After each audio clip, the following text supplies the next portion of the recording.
Welcome to Puerto Rico by GPS, the channel for English-speaking solo travelers over 45 who want to know it all about the Caribbean's most beautiful island. Yeah, I'm biased.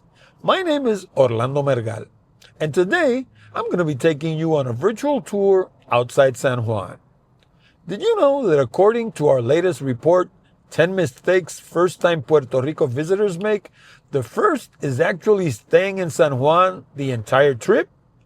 If you'd like to know why and learn about the other 9 mistakes, just send me a comment with the phrase mistakes and I'll send you a copy of the report completely free.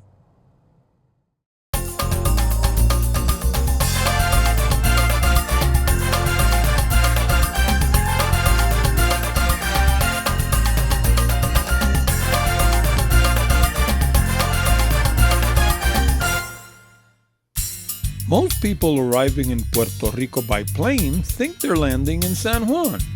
After all, their plane ticket says SJU, which is the actual designation given by the International Air Transport Association, IATA. But guess what? That memorable moment when the plane touched the ground and your fellow Puerto Rican passengers clapped furiously didn't take place in San Juan. It actually happened in Carolina. Carolina is Puerto Rico's third most populous town, with over 125,000 residents spread over a land area of 45.3 square miles. The main town of Carolina sits about 13 miles east of San Juan as the crow flies. Depending on traffic and your exact origin and destination points, the drive typically can take about 20 to 30 minutes. However, let's get something out of the way early in the video. Puerto Rico is made for driving. Ever since the United States took over the island back in 1898, the ambitious train system of the time was abandoned in favor of cars and roads. Let's face it, public transportation in Puerto Rico is hideous, and that's putting it mildly. So your only options to get around are taxis, ride shares, and car rentals. Of the three, I prefer car rentals. After all, most of the major car rental companies serve the island. GPS works great, and you won't spend an arm and a leg. In fact, this entire YouTube channel is predicated on renting a car and hitting the road on your own, guided by your GPS. That's how I've traveled for my entire adult life. Our first stop will be at the beautiful Church of San Fernando de la Carolina, a historic Catholic parish located in the historic district. It was built between the years 1860 and 1862 and designed by engineer Antonio María de Vizcarrondo y Guitián, who also designed the parish in the north-central town of Vega Baja. The church was added to the United States National Register of Historic Places on September 18, 1984, and on the Puerto Rico Register of Historic Sites and Zones on February 3, 2000. But this temple has yet another claim to fame. This was the church where Puerto Rican Baseball Hall of Famer Roberto Clemente said "I do" on November 14, 1964. In fact, his bride, Vera Cristina Zavala, worked at the drugstore across the square. And talking about squares, the Rey Fernando III Square, King Ferdinand III of Spain that is, that sits west of the Church of San Fernando de la Carolina, is the heart of the town's cultural district. It was renovated in 2005 and serves as a gathering place for town festivities and cultural events of all kinds. The square is surrounded by 3 of Carolina's top 4 museums. On the south side, you'll find the Museum of Art and History, where you'll gain an in-depth knowledge about this beautiful town through historical artifacts, paintings, sculptures, and even holograms. On the west end, you have Casa Escute, an art museum that mostly presents itinerant exhibits usually created by Carolina artists. Finally, on the north side of the square, you'll find El Museo de los Gigantes, the Museum of the Giants in the King's English. which has exhibits honoring some of Carolina's and Puerto Rico's most prominent figures.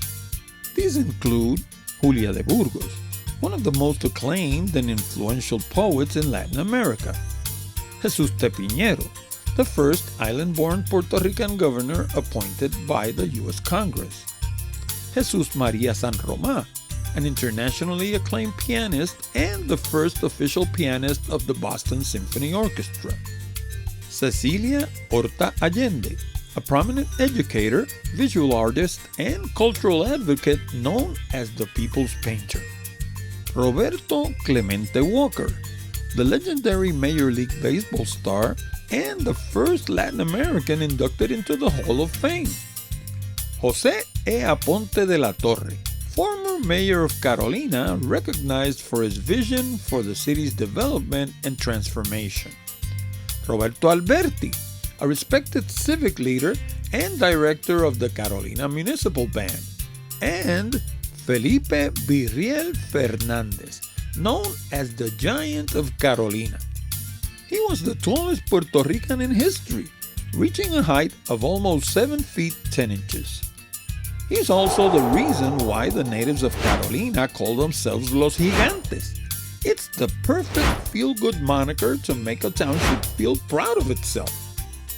Carolina also has an excellent children's museum, located on the corner of avenues José Fidalgo Díaz and Roberto Sánchez Vilella.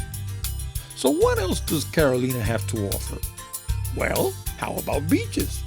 Carolina has 4 excellent beaches. In fact, the Balneario de Carolina, Carolina Public Beach in the King's English, located in the Isla Verde area, was recently awarded the Best Beach in Puerto Rico award. Not by any local organization, but at the USA Today Reader's Choice Awards. Other excellent beaches in the Carolina area are La Playita, Casa Cuba, also known by many as Pine Grove, and Hobby, previously known as El Alambique. All of Carolina's beaches are kept in pristine condition. However, they can vary in terms of surf conditions. So, I guess this is as good a time as any to show our disclaimer. Be careful, and you'll enjoy your time in Puerto Rico to the fullest. The second town on our list is the little municipality of Loíza, located about 9.3 miles as the crow flies from Hobby Beach. Loíza is an economically depressed town with 2 claims to fame: its 17th century church and a couple of its beaches. The best way to get to Loíza from Hobby Beach is by following Road 37 going east until it intersects with Road 187. Then continue east until you cross the Rio Grande de Loíza, Puerto Rico's largest river by volume. This is a coastal road, so you'll go by several beaches. Many of them are outright dangerous, but there are 2 that you might like to explore. The first is commonly known by the locals as La Posita. La Posita is a wild beach that's formed by an artificial breakwater. Of course, it's calm and friendly behind the rocks and outright terrifying beyond them. In my book Puerto Rico Beach by Beach, I divide Puerto Rico's beaches into 3 types: balnearios, wild beaches, and eye candy. Balnearios are government-run beaches that have all the niceties, like parking, lockers, showers, lifeguards, buoys, concession stands, and signage. Wild beaches can be just as nice, but they're exactly like God made them. All you get is the sky, the sun, the water, and the sand. Then you have eye candy beaches. Eye candy is a term that comes from the world of photography. It generally refers to something that's nice to look at, but not so much to experience. They make for great landscape photography, and even better, places to drown. The second beach along Road 187 that you might consider is Vaciatalega. Vaciatalega is mostly calm, especially if you stay close to the east end. Stay careful and stay out if you see choppy water. After passing the Rio Grande de Loiza Bridge, there's one thing you should visit. It's the parish of the Holy Spirit and St. Patrick in the little town of Loíza. The parish was founded in 1645, and it houses dozens of European and Mexican religious artifacts. Some of them are over 200 years old. The church is listed on the U.S. National Register of Historic Places under number 76002251, as evidenced by an official plaque at the entrance. The next town on our list would naturally have to be Rio Grande, home of the wonderful Yunque National Forest. If you decide to continue towards El Yunque from Loíza, your best bet will be to continue along Road 187 until it intersects with State Road number 3, turn left and continue until you find Municipal Road 191 towards the forest. This trek should take about 45 minutes. El Yunque National Forest was a natural preserve well before the United States landed on Puerto Rican shores. It was designated a Crown Reserve by Spain's Alfonso XII in 1876. Today, it's the only tropical rainforest in the U.S. National Forest Service. At 28,000 acres, El Yunque is hardly one of the largest forests in the world, but it is the largest block of undeveloped land in Puerto Rico and one of the most diverse forests in the world. If you're a landscape photographer like me, El Yunque National Forest will feel like heaven, albeit recent budget cuts, downsizing, gutted programs, and of course the ravages of Hurricane Maria.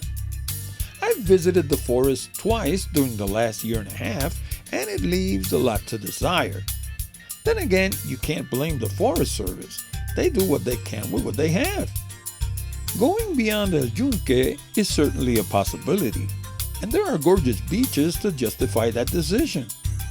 But I wouldn't call them close to San Juan. In any case, those beaches are Luquillo Beach and Seven Seas. In my opinion, Luquillo Beach is Puerto Rico's prettiest beach.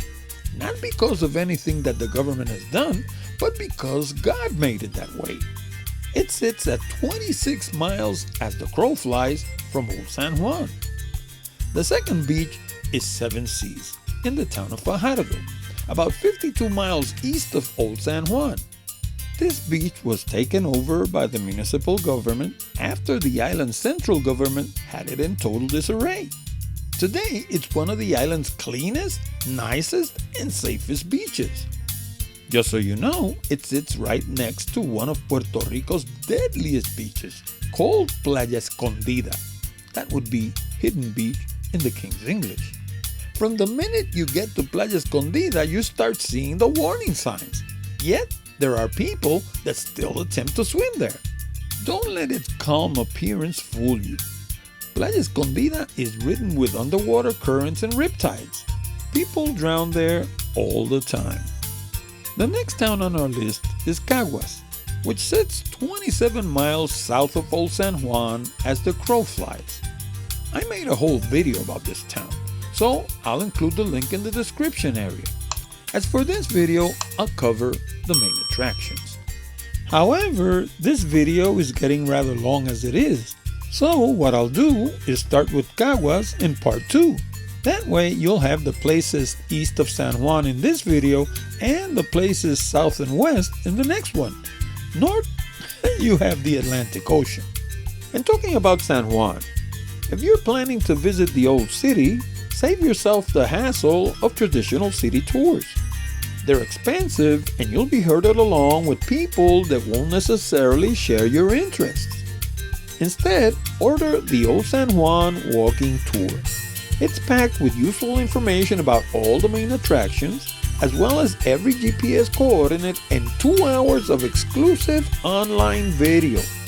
That way, you'll be able to visit before you visit and hit the ground running when you arrive in the old city. See you next time.